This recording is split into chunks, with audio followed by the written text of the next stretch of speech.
ભાજપના જિલ્લા પ્રમુખ યુવા નેતા હિતેન્દ્રસિંહ ચૌહાણને પ્રદેશ મહામંત્રી પદનો તાજો પહેરાવતા સમગ્ર ઝાલાવાડમાં આનંદની લાગણી છવાઈ છે।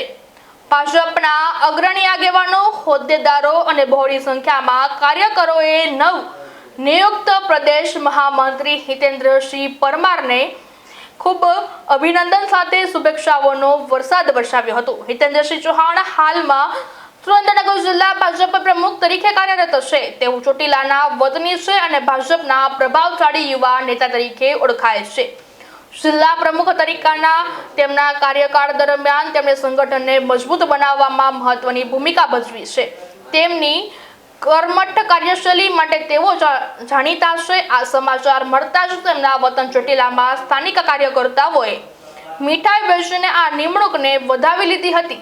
સુરેન્દ્રનગર જિલ્લાના ભાજપ કાર્યકરોએ આ નિમણૂકને આવકારી છે અને ભાજપ કાર્યકરોનું માનવું છે કે હિતેન્દ્રસિંહ ચૌહાણની પ્રદેશ મહામંત્રી તરીકેની નિમણૂકથી આગામી સમયમાં જિલ્લાના વિકાસના કામો અને સંગઠનાત્મક માળખાને વધુ વેગ મળશે। ચોટીલા અને સુરેન્દ્રનગરના સ્થાનિક ભાજપ કાર્યકરો પર અભિનંદન આપવા માટે કાર્યકર્તાઓની ભારે ભીડ જામી હતી।